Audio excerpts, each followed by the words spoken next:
We're not voting on anything. No, we don't need a quorum or anything. So let's go ahead and get started. Hopefully Jim will join us as we come in. Okay. Good morning. My name is Alexis Morris, and I'm the board administrator for today's work session, October 17, 2024. This is a reminder that this meeting is being recorded. Chair Stevens, we're ready to begin. Okay, good. I will call this meeting to order. And this is a work session for the board with agency staff. Attendees from the public are welcome to observe. The chat function as well as the attendee cameras and microphones will be turned off. If you'd like to submit public comment, please do that through the ODAB website for the December 5th, 2024 board meeting. And I will turn it back over to you, Alexis, for roll call. Thank you. Sarah Lucas. Present. Thank you. Bill Groff. Here. Brian Frank. Present. Catherine Stevens. Present. Jeff Pritchard.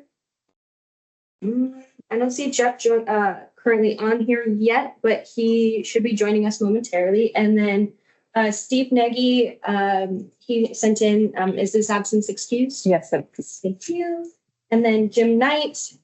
I see Jeff has joined us here. Let me get him presented. Hi, Jeff. And then Jim Knight, he also has yet to join us. He'll join us shortly. And then that concludes roll call. Okay, thank you. So we are here today for a strategic planning session, and joining us is David.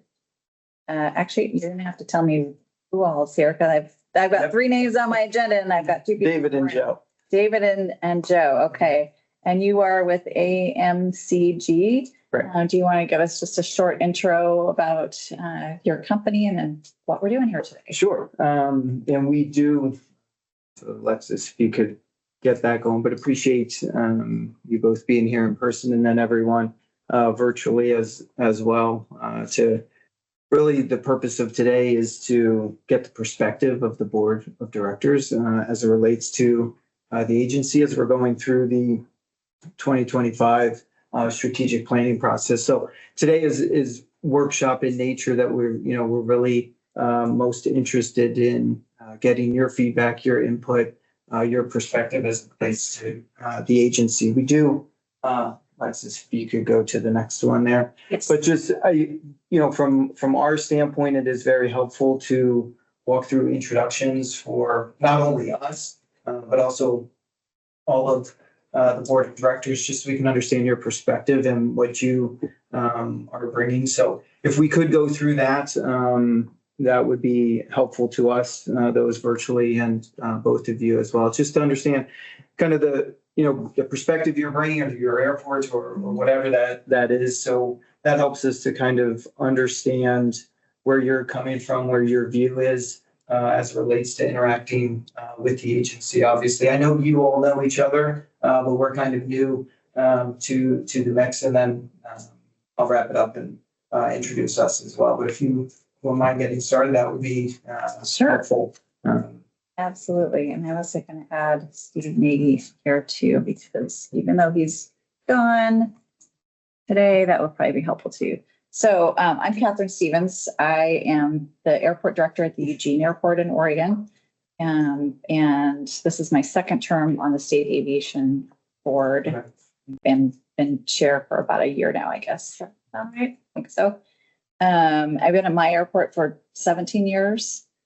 And I came up through the ranks. So marketing, operations, financial side, the rest of the way up. So I've been the director there for about 5 years. And then Steve Nagy, who's not here today because he's got some urgent matter to deal with at the Port of Portland. He is the director of operations for the port. And so he also has extensive background in aviation, airport management. And we know Steve pretty well over the years working for the port. Great. Yes, he's moved up the ladder. Yeah. First time I met Steve, he was the GA over the GA airports. So Yes. it's going back 15, 16 years. Yeah. But yeah, okay. But that's very helpful. Thank you. Great. And Bill, you want to go? Yeah, Bill Grove, daytime semiconductor engineer, 43 years. Did a student pilot for a while, and I live just off the Aurora Airport, Okay. and been a long time engaged in relationships and operations at the UAO. And during that time, 6 years as mayor of Aurora in the past, and then also school board member. So kind of a little bit about education, the system in Oregon, and how to bring aviation stuff and basic curriculum into the public education world. Yeah, that's great. And working on a doctorate degree in technology and public aviation research. Yeah. Stay busy. Not aviation, but in just technology into public education. Did you finish the student pilot then and go on? No, I stopped. Stayed there? It's still there. I mean, I still have a student license and everything. Yeah. Right. Just pause that for other educational opportunities. Yeah. So. Excellent. That's very helpful. And then those, Alexis, if you could. So we'll go maybe to Sarah. Sarah, you want to introduce yourself? Sure. Good morning. Sarah Lucas. I'm the Assistant Director of Operations for Coastal Airstrike, an aerial firefighting company. I am also a pilot and have a background in aviation planning on the consultant side, and have also worked for ODAV as a staff member for planning. Excellent. Thank you. And then how about Jeff Pritchard? Good morning, Jeff Pritchard. I am the fire chief with the Scappoose Fire District as a day job. Been in the fire service for about 25 plus years. Currently spend a lot of time working in the uncrewed aircraft community. Most specifically, I'm involved with public safety with the Law Enforcement Drone Association, as well as several fire-based and emergency management groups that focus on uncrewed aircraft.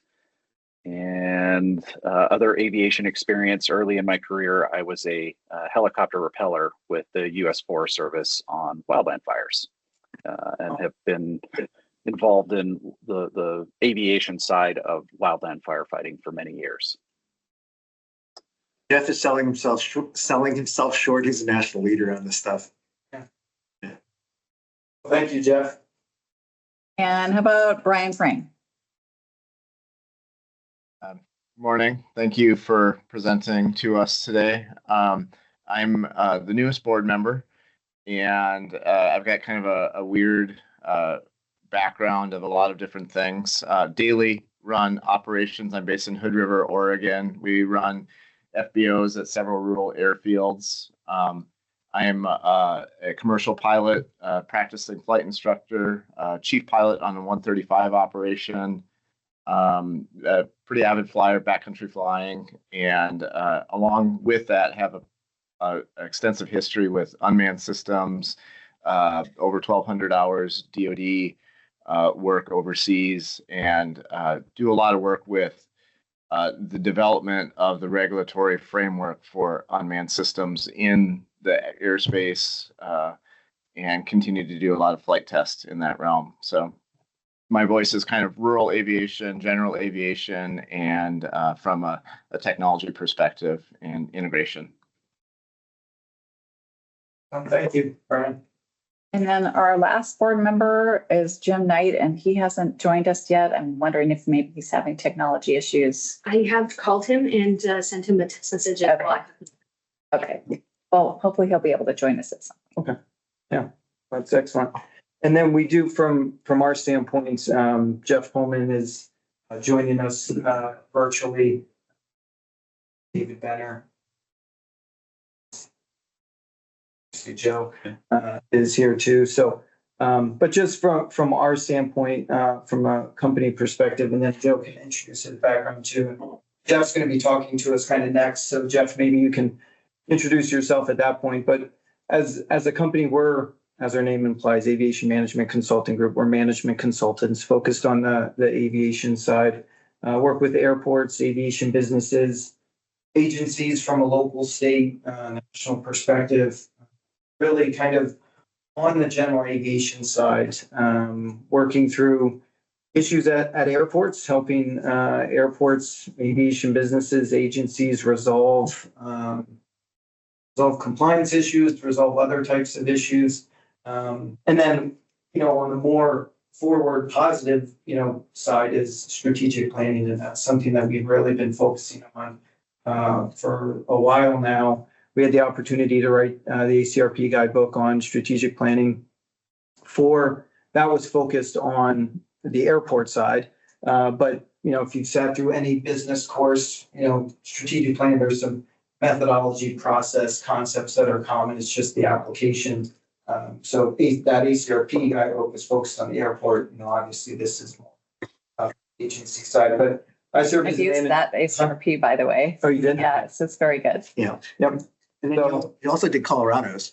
Yeah, and Colorado's multiple times or updated it along the way. So this is something that we really enjoy. We welcome the opportunity, obviously, to come alongside the agency and the board and developing the strategic plan. But I joined the company about 18 years ago after I finished my MBA down at Emerald. So we're pilots, have owned aircraft.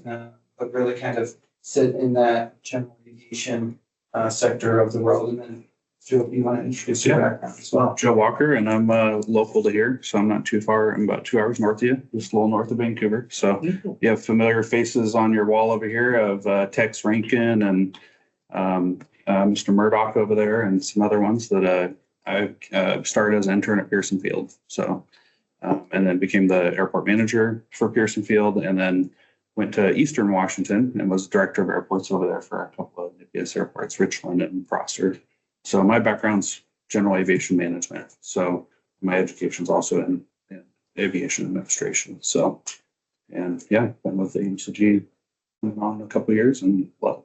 The opportunity to we worked with Joe early COVID. I guess it was It's during COVID, yeah. So remember masks sitting outside, it's like this is a weird way to do a meeting, but yeah, I think it's very easy to Joe to join us. And then unless you want to go. Are you out of Centennial? The company is based in Colorado. I'm out of Kansas City. You're out of So Kansas City. about half of us are there in Colorado. But we're a pretty small group. There's about 12 of us. So half are in Colorado. Joe's, up this way. Bob Trimborn, we used to work at Santa Monica years ago, is in LA. And then we have someone in Florida, South Carolina, as well. So, but I think for today, want to kind of go through these introductions. Jeff is going to talk to us kind of what is strategic planning, what is kind of those high level pieces, what's the process we're going to go through just to inform the board of how this is going to work from front to back. And then we'll kind of come back to more of the workshop portion, mission and vision, work through the SWOT. We do have idea boards. I love these to write on the wall. But really today is about getting feedback from the board. So we'll be talking. So for the extroverts, I have plenty of opportunity to talk here in a little bit, but on the mission, vision, and then down into the SWOT. So I think with that, Jeff, if everything's working from your end, we'll turn it over to you and go through some of this high level introduction type stuff. I would ask Kenji. I want to ask Kenji a clarifying question first. So, mission, vision statement. This strategic planning here, is this your planning that we're kind of oversighting and giving you input on, or is this the board's planning? No, it's for the agency. So this is really your Yes. vision. So we're helping you Yep. develop Yep. you. Exactly. We're oversighting, You're giving input. your stakeholder group. But this is your mission. Gotcha. Just wanted to clarify. Yep. Gotcha. I have a clarifying question. Yeah, go ahead. So I'm curious why the order of things, because in my head, I would do the SWOT analysis and then the mission and vision and then the strategic planning. Yeah, so the strategic planning is just Jeff's going to be talking through the entire process. What it is. What it is.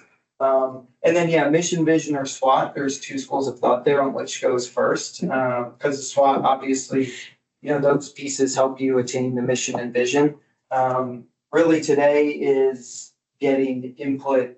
So we'll ask some kind of guiding questions of topics and your perspective. So it doesn't, yeah, you can go either direction.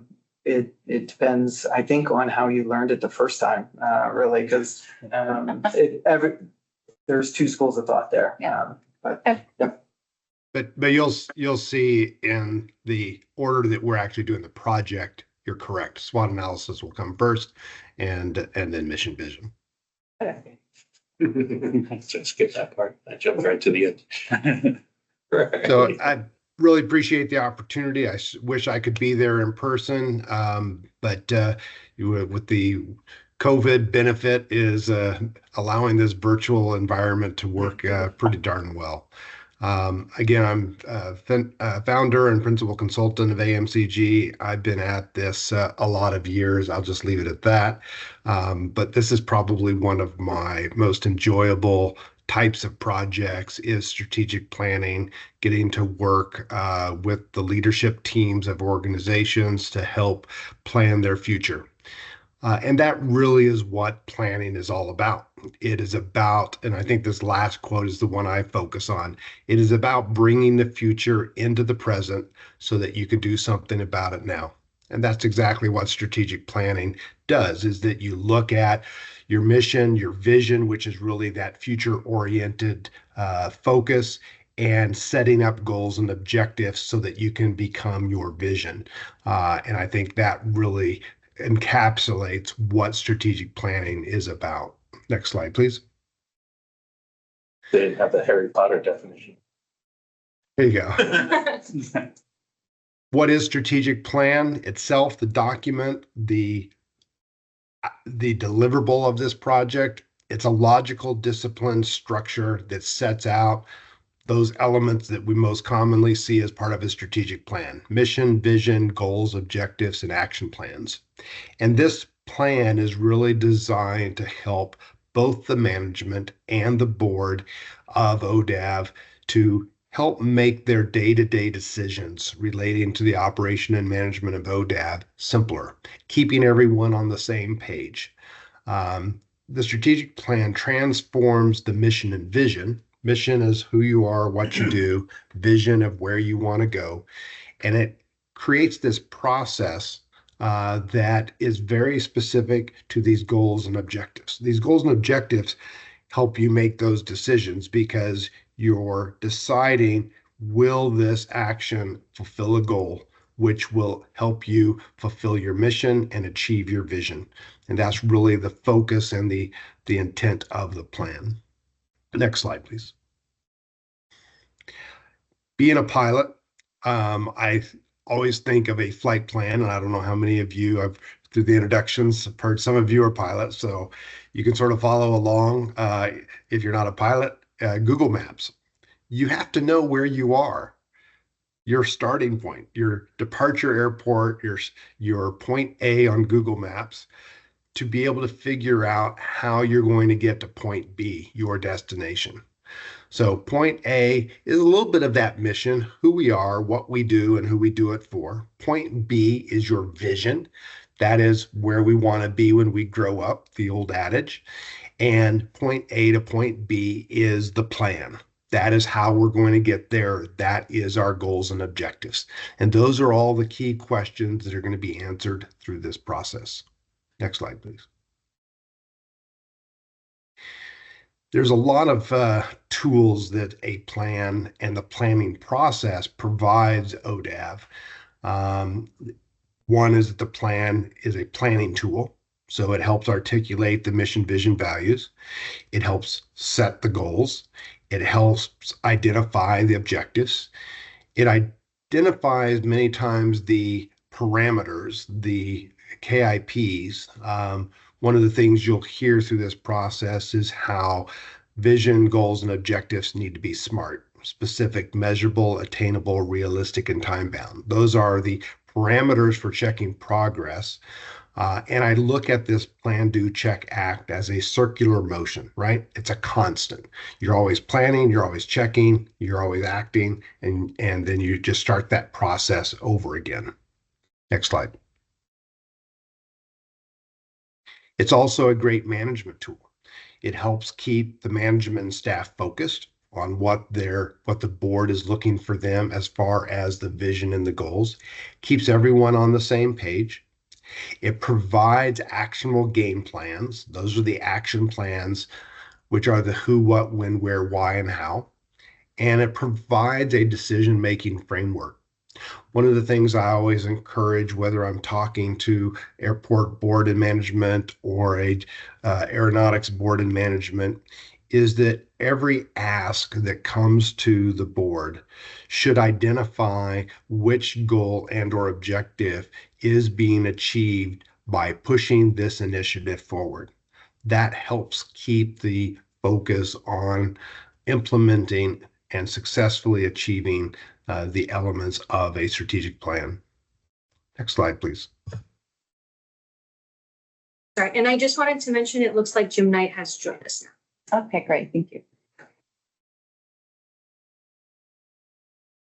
It's also a communication tool. One of the things that we always encourage, and I believe that you have elements of your existing plan on your website, this should go up for public consumption for all of your stakeholders to understand which direction your boat or your plane is rowing here. I guess you can't row a plane, but you get the point. I guess there are float planes in Oregon. You're right. Increase awareness of what ODAV's mission, vision, goals, and objectives. Build that support. That support is needed not only internally, but externally. And then also fosters transparency. Next slide, please. I've already hit a lot of these. These are the elements of a strategic plan: the mission, vision, values, goals, objectives, and action plans. And we'll talk more about this through the process. To answer, I think, one of the questions just before I got started, I mean, this is ODAV as a whole. This is their strategic plan, not just management and staff. This is the organization. And all throughout this process, we're going to be coming back to the board for their buy-in as we're moving forward on mission and vision, goals, and objectives, because we want to make sure everyone is on the same page. Because if we get down where we start developing goals based upon mission and vision that the planning team has developed or management has bought in on, but the board hasn't, and we start developing those goals, and then we come back to the board for approval, and they say, well, we don't even like the mission right now. Well, we've just developed goals. So there's going to be buy-in steps coming back to the board throughout this process. Next slide, please. There's a 3-phase process in any strategic planning process. Preparation, which we are very close to finishing that up right now. The last part of that is solidifying the strategic planning team. We'll talk a little bit more about that. We're in the middle of development. And then, of course, there's the implementation side. Let me just talk a little bit about phase 2, which is where we're at right now. Next slide, please. This is phase 1, basically, educating management staff. We had a project initiation meeting a few weeks ago. We obviously have the buy-in from the policymakers. They have approved the funds. They have approved our contract. Thank you very much. You've determined the approach by hiring us. And as I mentioned, we're in the process of forming that planning team. A planning team basically is made up of multiple stakeholders. So we are going to have some board members. We're going to have people from management and staff. We're also going to have people from other stakeholder groups, airports, pilots, and otherwise that will sit on this planning team. There'll be, I think, about 8 or 9 people total that will be basically doing the major lift of this project. But again, as I mentioned, we're going to be coming back to the board on a regular basis for buy-in. Next slide. This is where the bulk of the work is done. We are right now in the middle of the perspective gatherings. Today is the board perspective gathering. We've already held 2 other perspective gatherings. One was with a broader Oregon aviation industry group. We held the airport managers perspective gatherings. And I believe on the 24th will be the Oregon pilots perspective gathering. So those are well underway. We are then going to finish up the assessment. We write sort of a high level assessment document. This is who is ODAV, where are they today, what are some of the programs and services that they provide, just to make sure that we have a document that brings everyone on the same page, especially those on the planning team, so that we are starting our perspectives and our contributions from the same spot. We then move into a SWOT analysis. This SWOT analysis we will be developing as an online survey. It will be distributed out to all board members, all ODAV management and staff, and these different ODAV stakeholder groups to get their input on the on the department's strengths, weaknesses, opportunities, and threats. And now Dave is going to be facilitating a broader discussion, so I'll let him define what those specifically are. From that SWOT analysis, we will be facilitating, and that's a point that I did want to make here at the beginning, which I forgot to. We are facilitators. We are not writing your mission vision. We are not writing your goals. We're not writing your objectives and saying, here's what we think. We are facilitating a process whereby the planning team made up of a broad stakeholder group, primarily of the board and management, where you are writing your strategic plan. We certainly have the pen in hand and taking all of your input and helping you craft that into a logical communication. But we find that the best and the most successful strategic plans are those that are developed internally by your group with a facilitator that understands a good process. Once the planning team has accomplished the mission vision, as I mentioned, it will come back to the board for their buy-in before it goes back to the planning team for developing draft goals. Once those goals are established, again, coming back to the board for buy-in, and then development of objectives. We'll then capture all of that in a formal document, which will be your strategic plan, which you will then adopt formally and then hopefully post on your website. Next slide, please. The last is the most important, phase 3. It doesn't really matter if you have done all of that work that we've already just talked about, and if it's not implemented, then that work was for waste. So this is the most important final step of the strategic planning process, is making sure that it doesn't just go into a file folder on your computer. Used to say a file drawer on your desk, but that doesn't happen anymore. But making sure that it is going through that implementation process, that action plans, the who, what, when, where, why, how, are developed to effectively implement each of the objectives, which will help you fulfill your goals and your mission and achieve your vision. Next slide, please. I will leave it at that. Got us almost back on the time frame there, as I really want to let David and Joe really get into why we're here today and get your input on mission, vision, strengths, weaknesses, opportunities, and threats. Any questions on what I've shared? Hearing none, David, I'll turn it back to you. Excellent. Thank you, Jeff. And we could go to the next slide. So appreciate that, Jeff, and talking through a high level pieces and all the steps we're going to go through. But really today, why we're here is to get your perspective. So we can go around the room. We can just have an open conversation, but want to get as much input as we can from everybody. And we'll start with the mission and vision. So just, if you go to the next one.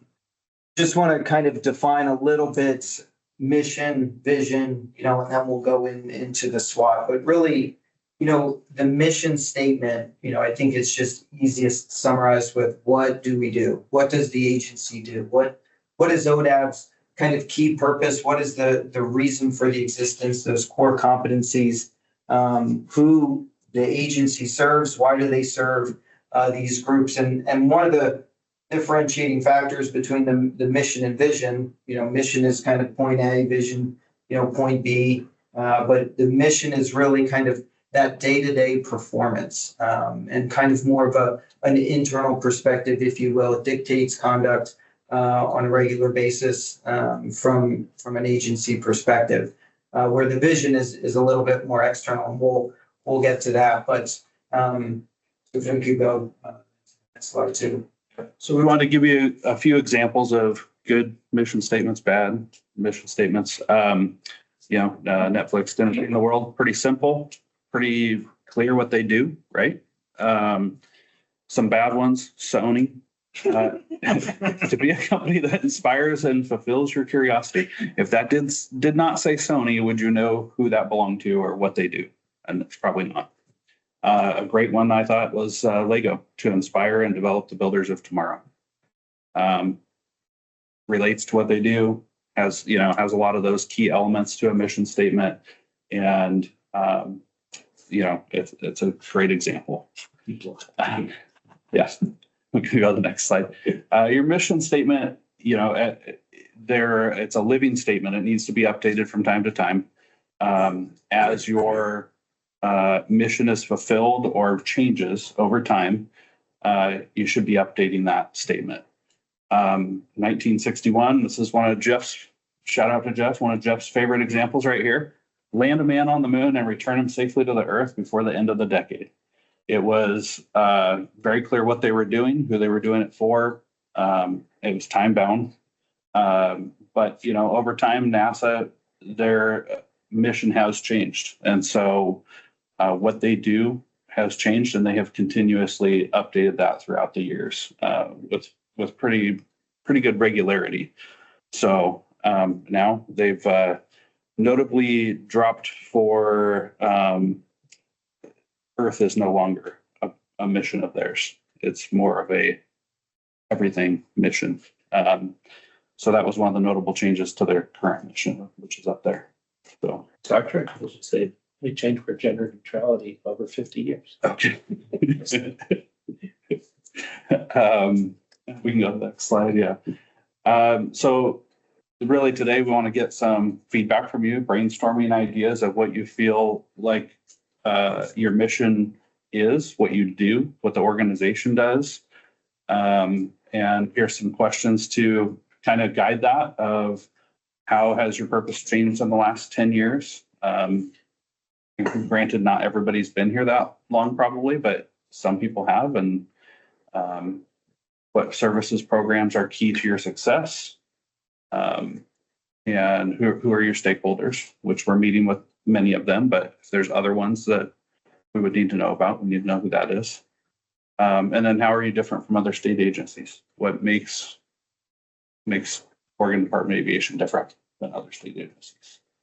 And we did put the current mission statement on here. It provides and talking through NASA, right, how things have changed and shifted over the years.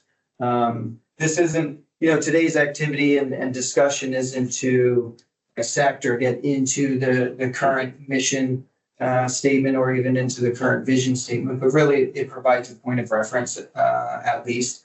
And that statement being provide infrastructure, financial resources, expertise to ensure a safe and efficient air transportation system. So that's at least, I think we need to note that there is a current mission statement, but do want to get into getting your perspective on these questions as we start to develop and think about a new mission statement or how that is going to be updated. So I think, obviously some in the room and we have people virtually, whether it's the chat function, I assume that's working.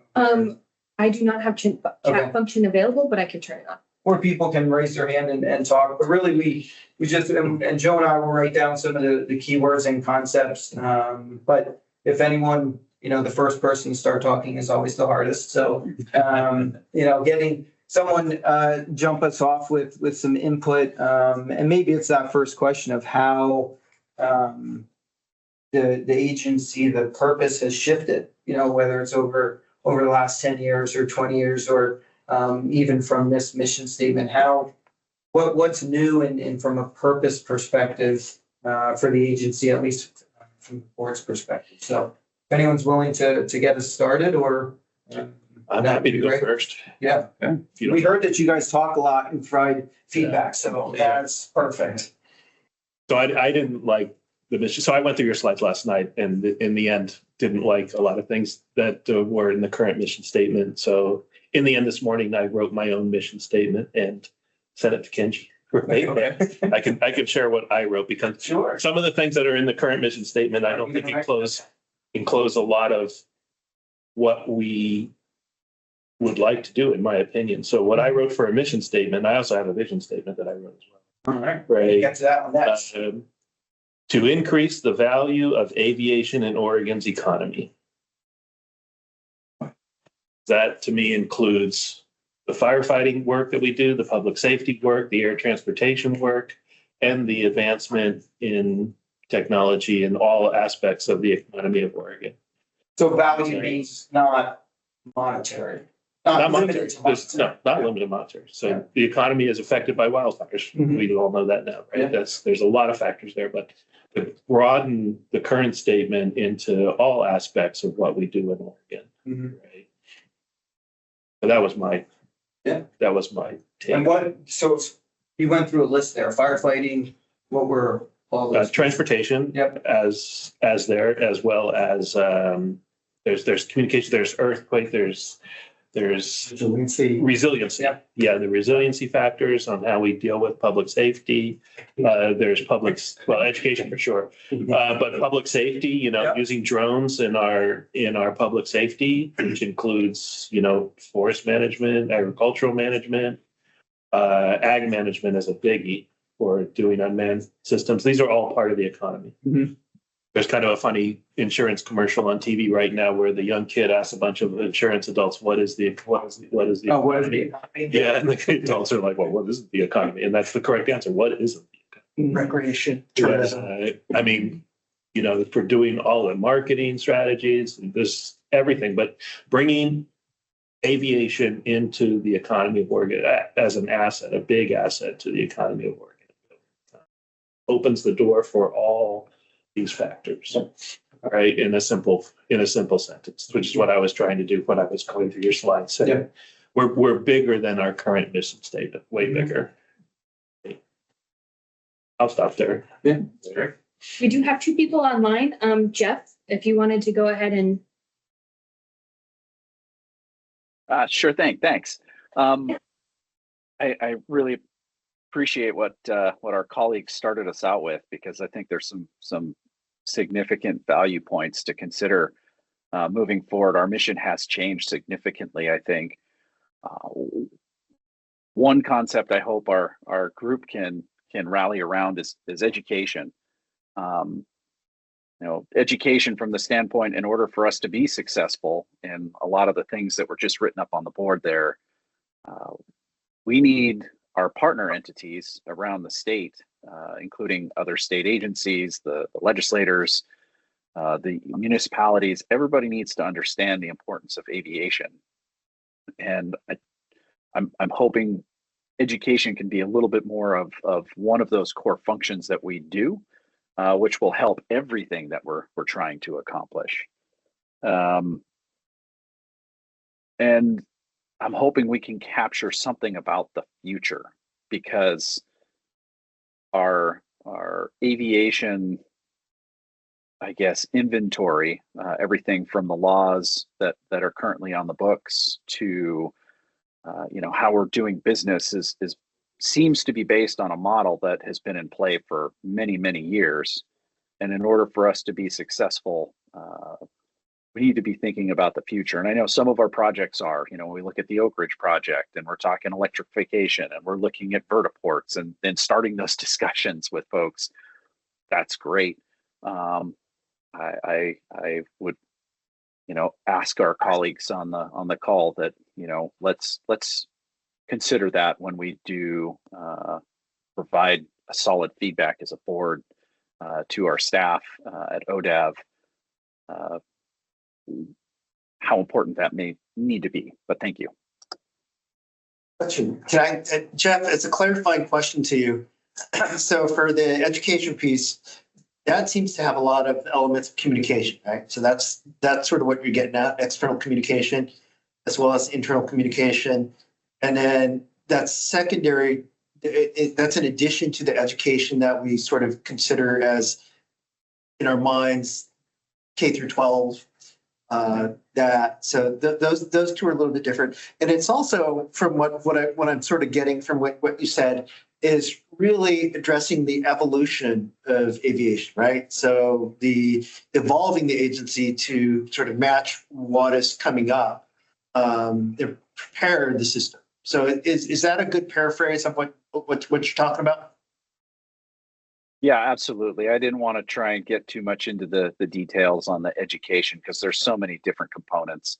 Another avenue of that would be, of course, advocating and highlighting our test ranges, which is a unique function that we have in our state with regard to aviation and capability. But no, everything that you mentioned, I echo and support. God, I had one other thought. It'll come to me. I'll share later. I'll shut up. I'll chime in. From what you just said, I would say education has an arrow to workforce development, right? But education is the key. Education is driving workforce development. And education being a wider concept then, because I was thinking K through 12 initially, but it sounds like it's a bigger issue. Yes. There was someone else that. Yeah, I have two other people also. Brian, if you want to go ahead and talk, you can. Yeah. Thank you. This process is something I personally love, the creative side of just doing this kind of work. And I do this with my businesses, and I'm dangerously close to what you're into. And I just kind of wanted to reframe how I've thought about this. And I was kind of curious that you guys are starting with mission instead of vision, because I see everything being based on the vision. What's our final state? What's our goal? And our mission is simply how do we accomplish that? The BHAG, what's the big, hairy, audacious goal of the agency is vision. So I don't want to reverse the way that you guys are doing it, but that's I see it as the mission is a method to get to our vision, and what you're doing is a word cloud. And I really like kind of how the group is pulling out things like education, workforce. I think innovation is a big through line of the agency. Just all of these different words that I've gotten all of that on the board, and then you start picking through how that best describes, and it starts with the vision. Then how do we accomplish that vision through a certain set of values that ultimately is the culture of the agency. And kind of an example of that we used here is our avionics is modernize the way you fly, boom, vision statement, easy. And then we have customer service and other things, but the all of this stuff on the website, I'm really excited that we're getting into it, and I'll kind of be done with that right now. But the word cloud is kind of what I'm trying to pick out as the people are talking to build this. Thank you, Brian. I wrote my vision statement first, then I wrote the mission statement. What you started, so I wrote you my mission statement. I did the vision first. Anyone else? Yeah, Sarah, Lucas, if you'd like to speak, you can. Yeah, so I echo a lot of what others have said, so I don't want to just completely rehash, but yes, we're talking about what the vision is, but we can't forget our core values that what are we doing now that is really good? And a big component of that is preserving the system. So while we prepare the system for the future, don't forget we have to preserve our airports, the grants. Those are really important things that the agency is doing. And I don't want to just keep looking at what we need to do in the future and forgetting to keep doing what we do and improve those processes. And then I guess I shy away from the word education because I feel like that is not our skill set as an agency. We should be an advocate. We should help with workforce advocacy and education. But to me, that's very much Department of Education. That should be in their future, in their mission, and how we can support it. I don't know if our agency needs to be the tip of the sword on that one. Because again, I feel like the system, preserving and preparing the system as far as infrastructure is more to the core of what the agency needs to do. Thank you. Thanks. It looks like Jeff Pritchard to make a statement again too. Jeff, go ahead if you want to. Yeah, I got a quick clarifying question for Board Member Lucas that was just talking. I agree with you on the education component. That should not be our focus. One of the thoughts that I wasn't able to articulate very well is when we do look at what I was hoping to articulate. One of the components of education is I am humbled by what I've been able to learn in my short time here on the board about the state of aviation in our state, and there was so much I didn't know. So when it comes to education, I was also thinking about maybe the term should be marketing. How do we get the message out to all of those people around the state how critical it is to maintain these airports, to make sure we have stable funding for the airports, because they are going to play a vital role in commerce, in emergency services, and beyond. If we look at education from that perspective, does that still fall into the Department of Education, or do you think we should be looking at that, whether it be marketing or something else?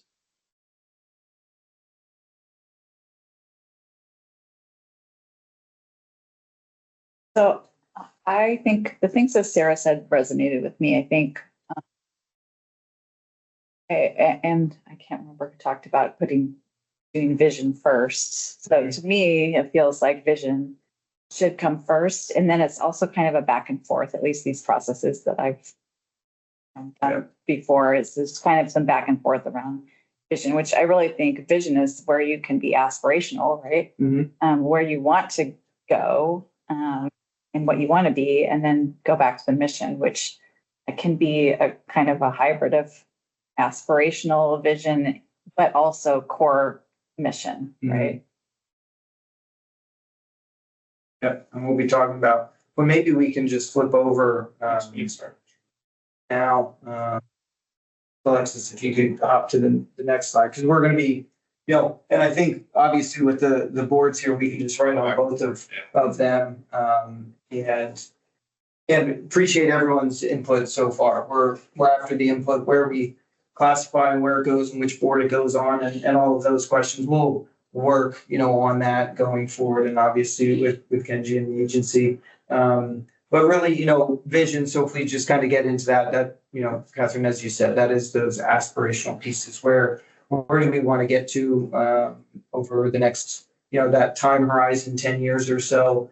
We always think about it that it should be aspirational and stretch the agency. It should, be generally attainable, right? But really, how is the agency going to impact those kind of key groups of users, tenants, the community? Obviously, as a state agency, there's a larger kind of impact from a state level, and that involving the community as well, outside of kind of the standard aviation folks, and then the wider industry as well. So we have we had a couple here, but I think, in the, Alexis, if you want to hop over to the next one then. Talked about some of this already, but really, if we could hop in that time machine, where do we want ODAV to be 10 years out? And, and then how do we get there?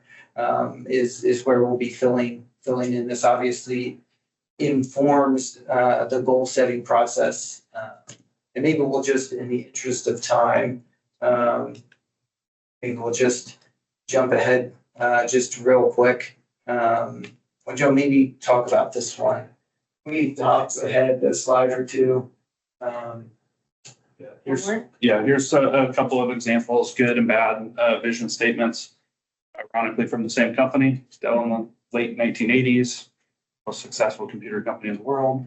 That's a pretty broad vision, right? Not very specific. Their vision statement's been updated to be a key technology company for the data era. It's specific, time bound, meets all the requirements, and it's a pretty good one, great one. Amazon. Strive to be the Earth's most customer-centric company, Earth's best employer, and Earth's safest place to work. What they're doing, where they do it, what they want to do. So that's that. Slide up there. Here's some little stats about vision statements. They don't all have to be very long. Certain industries have a lot longer ones than others. So the shortest one was only 2 words. I don't know which one that was, but that would be have to be pretty clear and concise. So short and optimistic, broad, ambitious, aspirational, future oriented, and then describing the idealistic state of the future of what you want to be in the future. So then we had similar, if you just want to hop, similar kinds of questions here. Here's the existing vision statement now, integrated aviation system benefiting all Oregonians. Is that how you say it? And we're not into, goal setting yet at this stage. Obviously, we're mission, vision, SWOT, then into goals.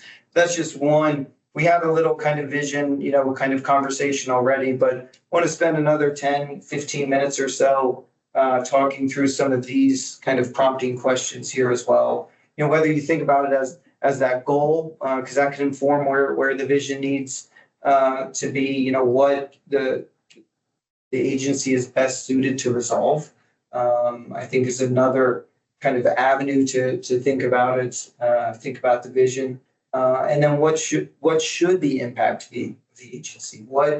There are a lot of different stakeholders within the state, and how should ODAV impact all of those different stakeholder groups? So if anyone wants to get us started in talking from a vision statement, kind of that forward-looking aspirational spot, that'd be great. I went first last. you have a statement written, right? I do. Yeah, okay. You can go first twice, that's okay. I do that one. So I wrote, keep Oregon aviation at the leading edge of aviation technology.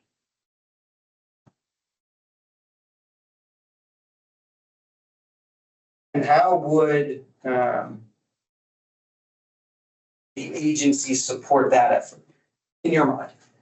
Oh, enablement, basically as of doing the work to know what is being researched, where aviation world is heading towards, what is the future, and understanding that, and then enabling that to be part of our economy here in whatever fashion that needs to be, whether it's building infrastructure, whether it's just building a workforce for that type of technology or whatever. That's the enablement part of keeping us at the leading edge of aviation. Okay. Good. Sarah Lucas, if you'd like to go ahead, go ahead. Hey, I apologize. I'm sure I'm coming off as quite the contrarian this morning, and not to be that, but that tends to be my voice. So I apologize. Nothing personal, but I hear that, and I think we struggle to maintain the facilities we have today with the funding we have today. So looking into the future, we can't forget, just even trying to keep that baseline, what our vision, realistic and attainable. Are we wanting to expand and be this leader in technology, or do we want to have a really good system and bump it up from there? I just don't want to ignore, and I know we're talking vision point B, but there is a large amount of difficulty to maintain the system we currently have with the funding we have. And so I don't want to get overly ambitious with the vision. Hey, Sarah, question for you. Yeah. Would that mean like a vision would be an adequately funded agency? Right. I mean, if we're talking pie in the sky, that would be fabulous. But that Exactly. doesn't mean I would support collaboration with others for that technology and innovation, those things. But again, I really think the core of the agency is keeping what we have and growing it, not maybe just the growing it part. So collaborations and partnerships with others would definitely be something. I do have vision. one question, Sarah, for anyone. As funding comes up, obviously that's an impact. But if you're adequately funded, fully funded, whatever the term is, what are some of those things that might be another way to think about it? What are some of those things that the agency could pursue if those funding mechanisms were all there? Is there anything in your mind? Hey, if we had X, then we could go and these are the first things that we could do. Do you have any input there? Just a knee jerk, give it to other airports, because so many airports are operating in the red. So we have the unique in Oregon owning our own airports that we need to maintain and fund.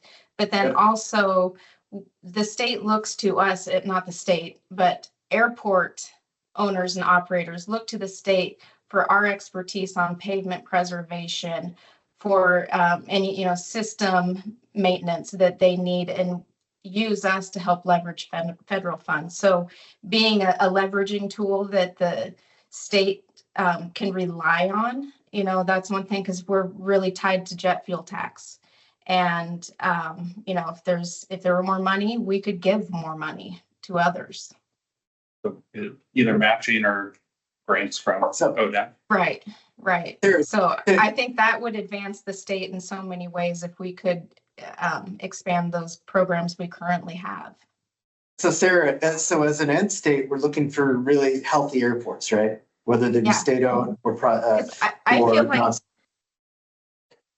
financially, fiscally responsible and, operating with monies, these airports are going to innovate on their own. So, again, that's part of our advocacy, that if we help bridge that funding issue that so many have just to maintain their current pavements or hangars that are falling apart, that allows people the breathing room to become innovative and grow partnerships.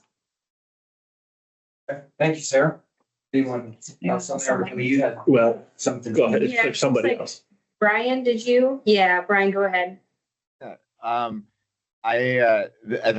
Again, awesome conversation. I sit with a thesis on every single word of a final vision statement, but all of these ideas are, I like where we're going, because we've got a real opportunity, especially with Kenji's focus on future state stuff, but the agency itself has one of the words I put down in chat was stewardship, and you have both a fiscal stewardship to apply. It might be meager, it might be to grow, but also you have a real physical assets out across the state to maintain and develop, and all the things that you have to do. Currently in the vision statement, I like the integrated word, and I'm trying to think of like ways to be stable, to be really on top of traditional aviation, to be ready for the future of aviation type of a play on things. Because I think it is important to figure out what the future of aviation is like and how that applies to the state, while not compromising there's a lot of what Sarah talked about is like, hey, there's existing infrastructure, there's existing problems, there's all these things to keep on top of. And I can't believe someone would have a 33-word vision statement. That's a paragraph. If we do this right, I want to sit down at every one of these meetings and say, how can I prepare Oregon for the future of aviation by preserving today's aviation or something, and really push through all these ideas that way. And then I also just want to share for everyone to keep sort of the perspective. Remember that today is really a brainstorming process, right? We're not writing the vision statement today, not even tomorrow. We're several steps away from drafting mission and vision, and we're just trying to bring out everyone's perspectives. And there's no right or wrong answers here. And I'm really liking a lot of the ideas that are coming out. And I do, how I think about from an agency level. So Bill, you are kind of very forward looking, and Sarah, if I can maybe put some words into your mouth, of, kind of maintaining, preserving was a key word. But, and you think of the life cycle of an organization or the agency or a company, just kind of that growth model of, how, from a board perspective, where do you see the agency of, is there a significant growth, on the horizon? Is there necessary maintaining of the system, or is it more like, how do you see from a board standpoint, are you putting out fires or do you have a stable enough base to chase things into the future? Does anyone have any input there in the from queue? that standpoint? Alexis. I see Sarah had unmuted. Did you want to say anything, Sarah? Oh, I was just preparing if that was directed only to me. And I know obviously you're asking everybody. Perspective is everything. And I'm sure sitting in a different part of the state or in different place that everybody's answer will be different. But I do feel like we're still putting out a lot of fires. I still see infrastructure crumbling. Funding does not support the system like it needs to, and airports are struggling. And while I definitely see that there are things that we can move the needle and move forward, I don't want to ignore the fact that airports are struggling. I mean, just pavement maintenance is a significant lift for some airports. And that's not even to talk about buildings that FAA won't even help with funding. So that's just where, and not to, I agree with everything everyone's saying, but maybe I'm just putting a little bit of slowdown. Let's think about what it is that the agency needs to do today and what considerations that need to be implemented so that there is growth in a future vision. Okay.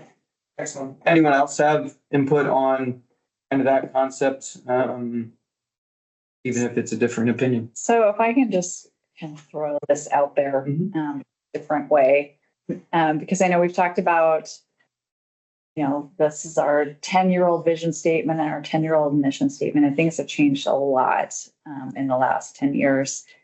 And then I think about, we don't have enough money, we have crumbling airports, all of those things, and we're not going to solve it by just doing the same thing and wishing for more funding or whatever, right? So I think we need to shift our focus, because what we've also seen over the last 10 years is an acceleration in climate change, and we're seeing the effects from that. And then we're seeing our airports across the state become even more critical to those emergency responses. So I think the story of saving the Oak Ridge Airport is probably one we really need to leverage, because the only reason the airport's being saved technically is because of the firefighting capacity.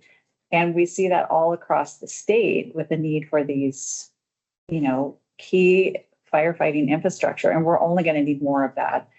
So I'm kind of looking at this as a future thinking, and not so much future, but like now, of maybe our agency focus needs to shift immediately to resiliency and emergency response.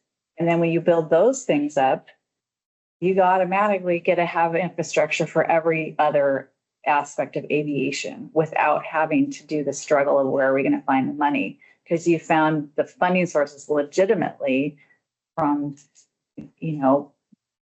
preserving infrastructure for those key firefighting airports and resiliency and earthquake response or whatever it's going to be. And then the bonus is all other aspects of aviation benefit from it, which we know will be the case in Oak Ridge, because once we fix that runway, you got traditional aviation that can come back full force and advance air mobility, right? Anybody else shoot that down? Terrible idea.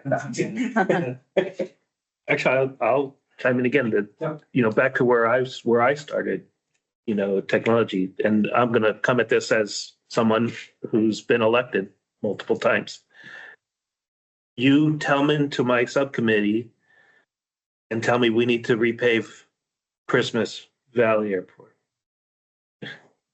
Next, you need to come at me with something that's inspirational, right? Something that is like, this is something important. When you say you're going to bring technology for improving agriculture, forest management, wildlife management, fire, these kind of things, that's inspirational. If you want more money, you need to come at me with your vision. Aviation technology is going to improve what we have here in Oregon. And then you're going to get more money. And then you're going to attach onto that. Okay, here's what we need to do to get that technology. We need to fix these airports, and then we need to add these things, and we need to put a vertiport on the end of it. And then, okay, now you have my attention, right? Yeah. If you just come in and say, look, I need more money to maintain what I have, you're going to get next topic, because that's what you're getting now. So kind of what you're saying, but you got to inspire the person who's controlling the purse strings, which is your legislators. And they want to see something new. They want to see, okay, I'm going to give you this extra money to bring these airports up to standards and add on, this is how we're going to help the economy of Oregon. And then you get it. Otherwise, no, you're not getting anybody's attention, because we're focused on tolling right now, which is what they need to do the cars, right? So my point. Yep. No, that's right. Very good. Well, maybe we have it in to respect everyone's time. We have about 20 minutes, and we do want to get into the SWOT a little bit. So Alexis, if you go to the next one. That's great.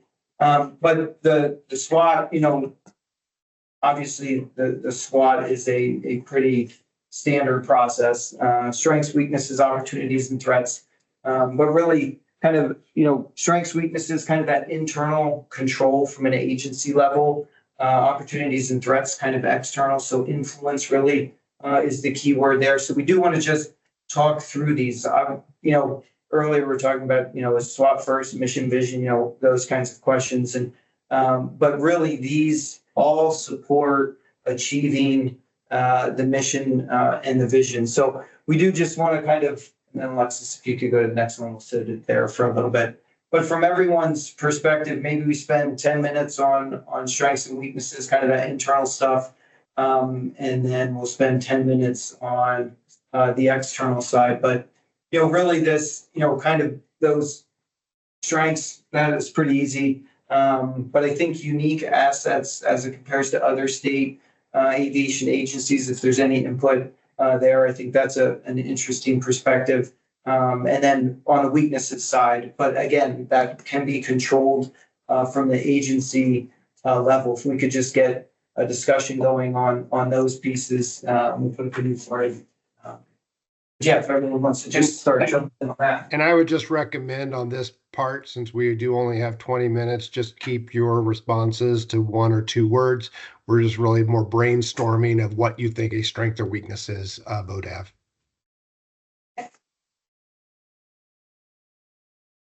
think a We do strength have- of Yeah, go ahead, ODEP Ryan. is that I think a major strength right now is staff.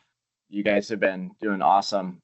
A weakness we've talked about is funding, which is a compromise against opportunities of studies and applying that to infrastructure and airports and whatnot. But staff.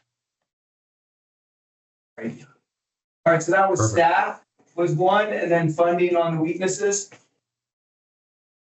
Yes.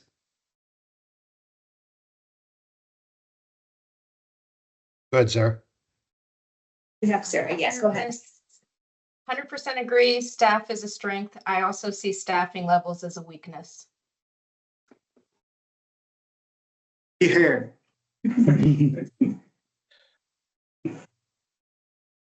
Jeff?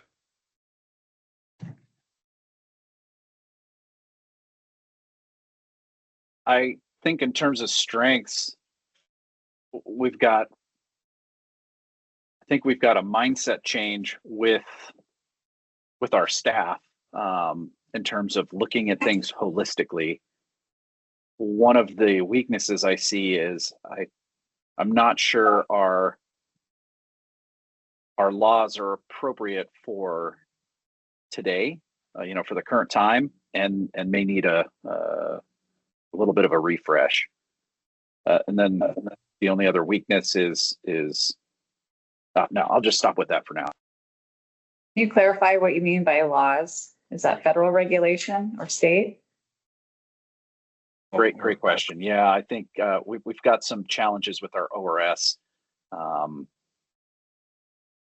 State. At the state level. So state level laws don't adequately address what's needed in the aviation system? Is that it, Jeff? I think that is an accurate capturing of where I'm trying to go with that. I would narrow that this land use law, Oregon land use law, prevents us from doing a lot of things that we need. Catherine, can we get your strengths and weaknesses? Yeah, I mean, I agree with it's been put up there right now. And so this is from the internal perspective, right? So Correct, yeah, I think internal to I have the ODEP. external, but I guess I would say, and I think this counts as internal.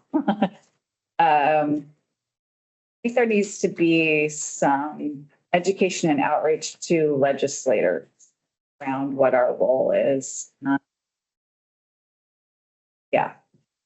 I think that's a weakness right now. Communication weakness? Yeah, well, I mean, It's very I think targeted. I think it's that legislators don't understand what the mission of the agency is. And maybe that's because we're now working on a new vision and mission for the agency, right? Yeah. New comms plan, new website, new everything. Perfect. Thank you, Catherine. Jim?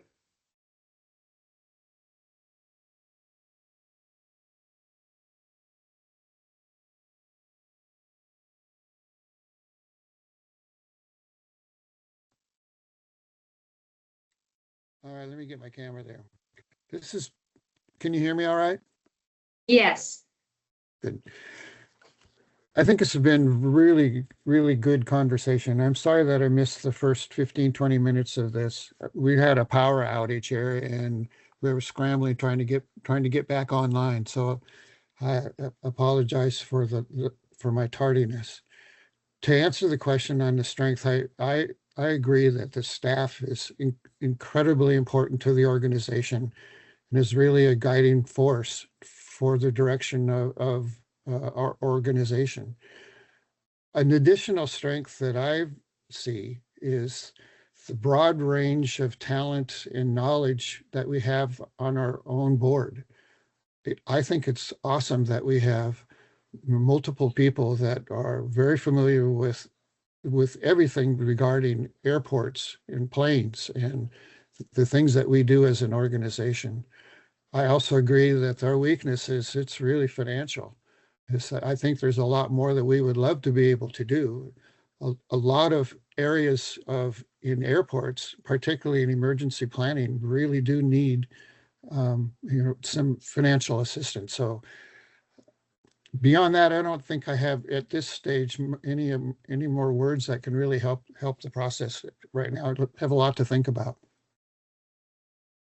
Thank you, Jim.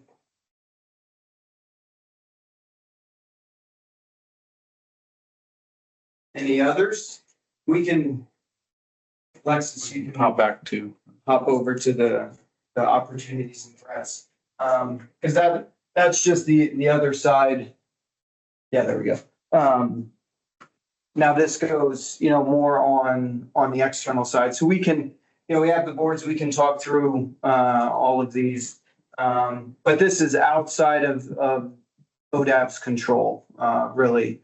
But those, from a technology standpoint, that's come up a number of times. Threats from an infrastructure perspective, some of these external pieces, what would be some of the keywords that come to your mind externally to the agency, but that could impact ODAP's ability to achieve that mission and vision that we're working through. So anyone having input on those would be great.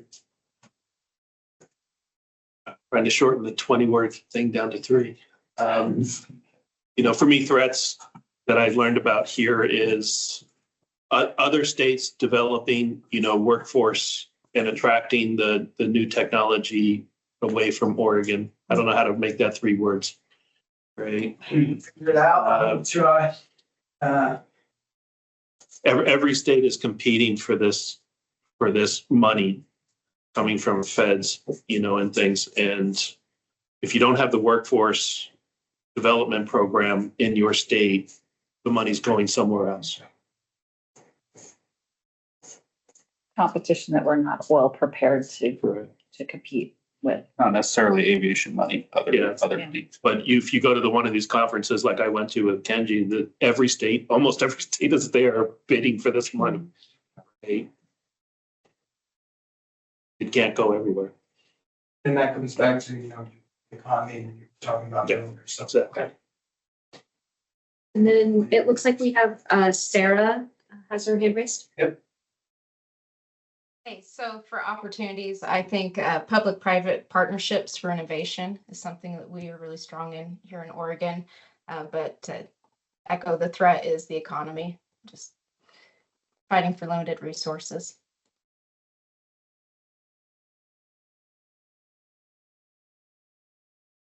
I will add to opportunities, regional government collaboratives for advanced air mobility.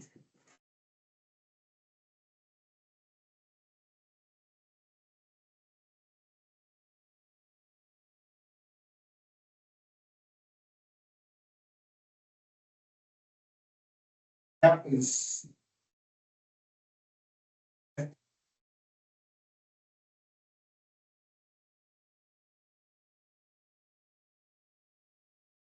Go ahead, Brian.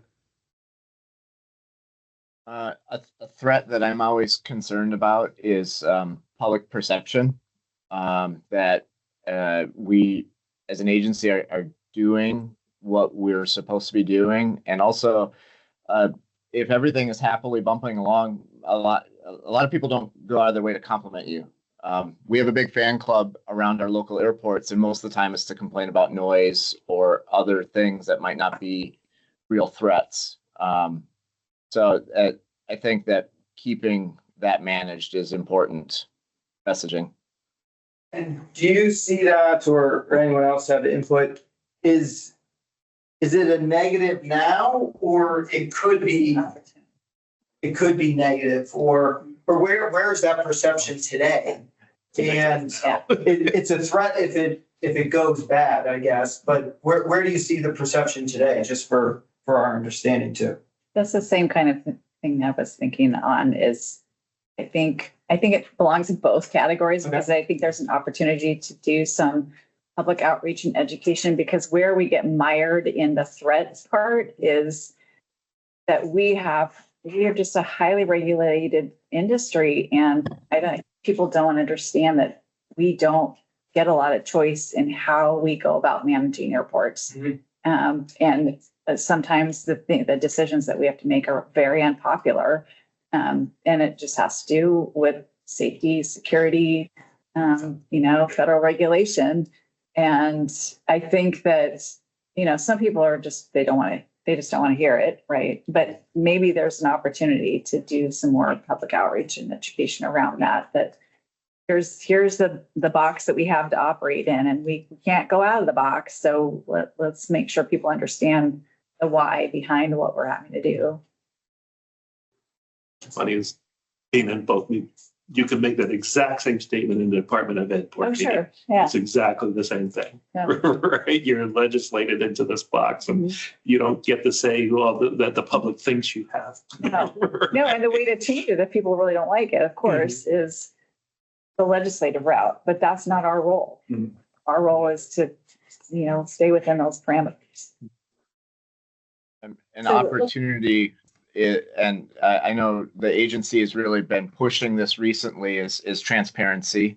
And with the more communication, different channels, different upgrades on websites and whatnot, the transparency is probably a mission type of a execution of this. ARENCY. Anytime I'm out, it's way off, but I'll work on that spelling. Anytime I start writing on a board, my brain goes out the window. Thank you. And then it does look like Jim Knight has his hand raised. Thank you. With regards to opportunities, one of the most important things that we do as a board is set policy. So I would say that the requirement that we set policy is an opportunity for the whole organization. And it's an opportunity for aviation in Oregon, depending upon how we perform in setting policy moving forward. So that was my input. Is I think that our role as policymakers is a good opportunity. And what about, thank you, Jim. Technology came up earlier. How do you see that impacting from an agency level? I know there were a couple comments about that through the mission and vision. How is that viewed from the board of, or does that impact from your perspective? It looks like Jeff Butcher has his hand raised.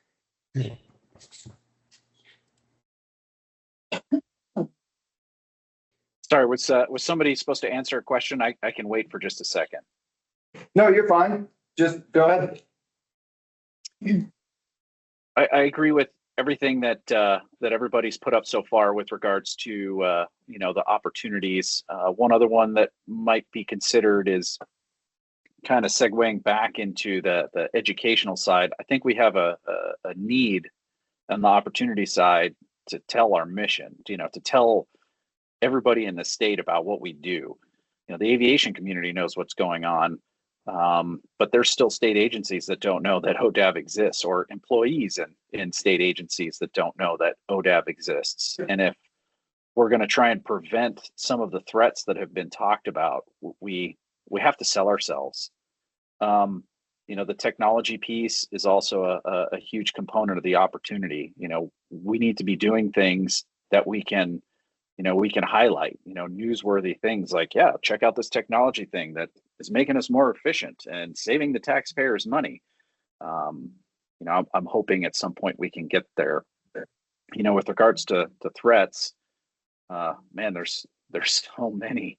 The budget challenges are a huge threat. The environment is a huge concern and threat to our operations, especially with the maintaining of the airports. I would say federal standards are a threat, because a lot of those things, we don't have Kenji heading back to DC to try and say, hey, that's going to be bad for us. We could be negatively affected. But overall, people not knowing who we are is a threat. Going back to what Board Member Grapp was saying earlier, you know, with regard to us coming into the legislators and saying, hey, we need money or we need to do this, and we can't tell the story well enough, we're not going to be successful. So moving forward, a thread is we've got to be creative in highlighting how important our role is in the state. Thank you. I think maybe that goes back to kind of finish my thought around this whole resiliency and emergency response and the role that aviation plays in the state for that is, you know, the agency connections that probably could be strengthened, and that's an opportunity. So between the Oregon Department of Emergency Management and ODAV, seems like we could strengthen some partnerships there and really further our mission along with their mission. Because are they going to go fix airports? No, but they can certainly help us fix airports. Working on it. Yeah. And I know we're getting basically out of time here. Joe and I aren't going anywhere, so if people want to sit around and chat more, but want to respect everybody's time. If we could just go, I think there's one slide after that. So, you know, but we do appreciate, you know, obviously your time here today, your input, talking through these topics, you know, as we work through this strategic plan process. But just so from the board, so you know from here, as Jeff mentioned a little bit earlier too, finishing up kind of the assessment, the overview as it relates to the planning team, getting started from there, then, you know, into the taking all of these perspectives into the development of the SWOT, the goals, objectives, action plans. Jeff walked us through all those kind of buy-in spots, you know, so coming back to the board as we kind of move from kind of the preparation and really sit in the development. But that was all we really wanted to get through today. Appreciate the opportunity to be here. Obviously, appreciate everyone's input and willingness to participate. I know in some of the other perspective gatherings, everyone has participated really well. So, and we appreciate that. Obviously, we want to get that input, and then it comes back and we funnel that down into final statements, obviously with the planning team. But Jeff, I don't know if you had anything else that you wanted to cover quickly before we wrap things up. Yeah, thank you, David. And I just want to point out, well, first of all, again, as David said, thank you for your time. Thank you for your input. But most importantly, we are just crawling right now, right? We are the first step in a 10K, and there's going to be lots of opportunities for your input, for your review of draft deliverables. And we appreciate your continued engagement. I did put my email address and phone number into chat. You know, please feel free. Something that always happens, you leave one of these meetings and the light bulb goes off of something that you wanted to share. So feel free to email that to me. We will summarize our notes from this and distribute it out. And that way, again, if there's something that spurs thought, please feel free to share that with us as we go on. But we look forward to working with each of you throughout this process and continuing to get your input. Thank you. That covers it from our standpoint, but thank you for allowing us to join the meeting today. All right, very good. I think we are wrapped up then, so we will adjourn this meeting. Thanks, everybody. And Thank you. then we'll stop sharing. And the Thank you. Thanks. has stopped.